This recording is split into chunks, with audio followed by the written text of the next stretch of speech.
प्रेम भरा नमस्कार। सर्व कार्य सिद्ध करने वाला आदित्य हृदय स्तोत्र मुख्य रूप से श्री वाल्मीकि रामायण के युद्ध कांड का 105वां सर्ग है। भगवान श्री राम को युद्ध में विजय प्राप्त करने के लिए अगस्त्य ऋषि द्वारा इस स्तोत्र का वर्णन किया गया था। सूर्य के समान तेज प्राप्त करने और युद्ध तथा मुकदमों में विजय प्राप्त करने के लिए इसका पाठ अमोघ है। आप किसी भी तरह के युद्ध में हो, चाहे जीवन का युद्ध हो, चाहे शिक्षा का युद्ध हो, चाहे किसी कंपटीशन का युद्ध हो या फिर सरकारी नौकरी का झंझावात हो, उसमें विजय प्राप्त करने के लिए आदित्य हृदय स्तोत्र रामबाण की तरह कार्य करता है। कहा जाता है, शुक्ल पक्ष के रविवार से शुरू करके लगातार 40 दिन तक नियमित यह पाठ करने से कैसी भी मनोकामना हो फलित अवश्य होती है। तो आइए आदित्य हृदय स्तोत्र का पाठ शुरू करते हैं। उधर श्री रामचंद्र जी युद्ध से थककर चिंता करते हुए रणभूमि में खड़े थे। इतने में रावण भी युद्ध के लिए उनके सामने उपस्थित हो गया। यह देख भगवान अगस्त्य मुनि, जो देवताओं के साथ युद्ध देखने के लिए आए थे, श्री राम के पास जाकर बोले, सबके हृदय में रमण करने वाले महाबाहो राम, ये सनातन गोपनीय स्तोत्र सुनो। वत्स, इसके जप से तुम युद्ध में अपने समस्त शत्रुओं पर विजय पा जाओगे। इस गोपनीय स्तोत्र का नाम है आदित्य हृदय।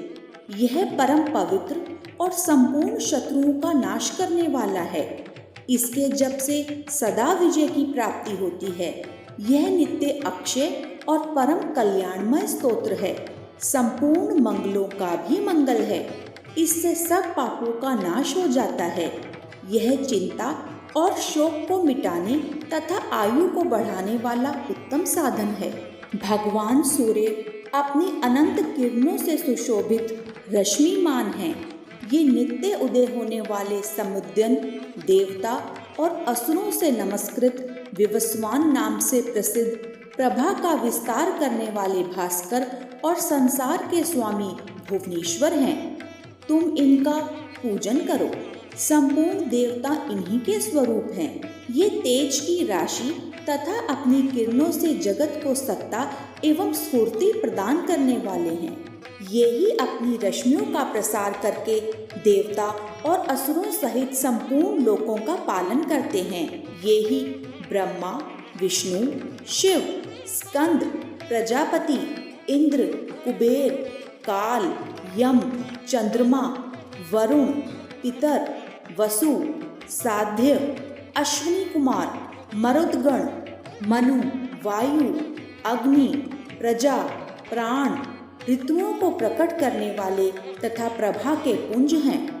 इन्हीं के नाम आदित्य, सविता, सूर्य, खग, पूषा, गभस्तिमान, सुवर्ण सदृश, भानु, हिरण्यरेता, दिवाकर, हरिदश्व, सहस्त्रार्ची, सप्तसप्ती, मरीचिमान, तिम्रोन मंथन, शंभु, त्वष्टा, मार्तंडक, अंशुमान, हिरण्यगर्भ, शिशिर, तपन, अहस्कर, रवि, अग्निगर्भ, अदितिपुत्र, शंख, शिशिरनाशन, व्योमनाथ, तमोभेदी, ऋग, यजु और सामवेद के पारगामी, घनवृष्टि, अपामित्र, विंध्य वीथिप्लवंगम, आतपी, मंडली, मृत्यु, पिंगल, सर्वतापन, कवि, विश्व, महातेजस्वी, रक्त, सर्व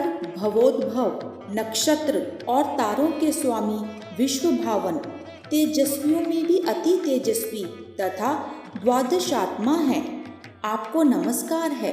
पूर्वगिरि उद्याचल तथा पश्चिम गिरि अस्ताचल के रूप में आपको नमस्कार है। ज्योतिर्गणों, ग्रहों और तारों के स्वामी तथा दिन के अधिपति आपको प्रणाम है। आप जय स्वरूप तथा विजय और कल्याण के दाता हैं। आपके रथ में हरे रंग के घोड़े जुटे रहते हैं। आपको बारंबार नमस्कार है। सहस्त्रों किरणों से सुशोभित भगवान सूर्य आपको बारंबार प्रणाम है। आप अदिति के पुत्र होने के कारण आदित्य नाम से प्रसिद्ध हैं। आपको नमस्कार है। उग्र, अभक्तों के लिए भयंकर, वीर शक्ति संपन्न और सारंग शीघ्रगामी सूर्य देव को नमस्कार है। कमलों को विकसित करने वाले प्रचंड तेजधारी मार्तंड को प्रणाम है।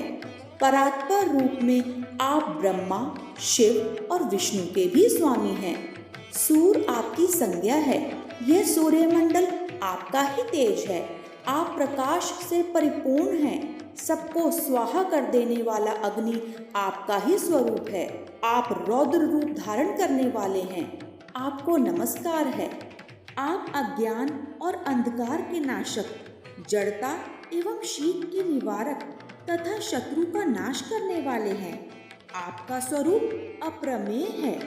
आप कृतघ्नों का नाश करने वाले संपूर्ण ज्योतियों के स्वामी और देव स्वरूप हैं।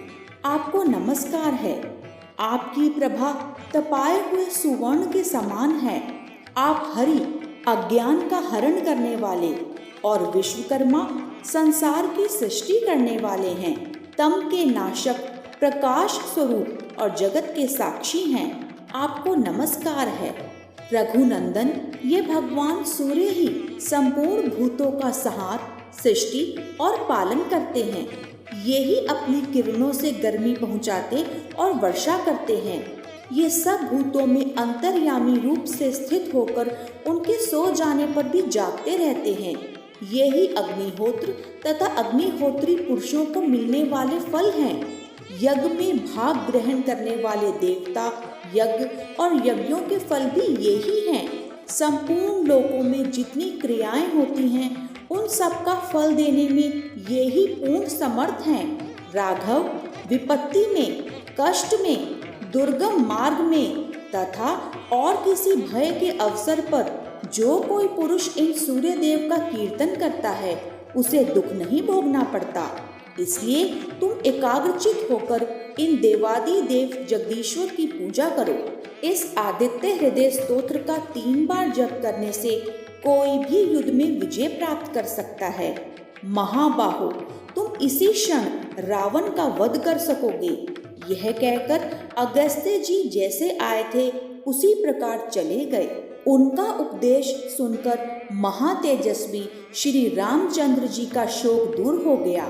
उन्होंने प्रसन्न होकर शुद्ध चित्त से आदित्य हृदय को धारण किया और 3 बार आचमन करके शुद्ध हो भगवान सूर्य की ओर देखते हुए इसका 3 बार जप किया। इससे उन्हें बड़ा हर्ष हुआ। फिर परम पराक्रमी श्री रघुनाथ जी ने धनुष उठाकर रावण की ओर देखा और उत्साह पूर्वक विजय पाने के लिए वे आगे बढ़े। उन्होंने पूरा प्रयत्न करके रावण के वध का निश्चय किया। उस समय देवताओं के मध्य में खड़े हुए भगवान सूर्य ने प्रसन्न होकर श्री रामचंद्र जी की ओर देखा और निशाचर राज रावण के विनाश का समय निकट जानकर हर्षपूर्वक कहा, रघुनंदन, अब जल्दी करो।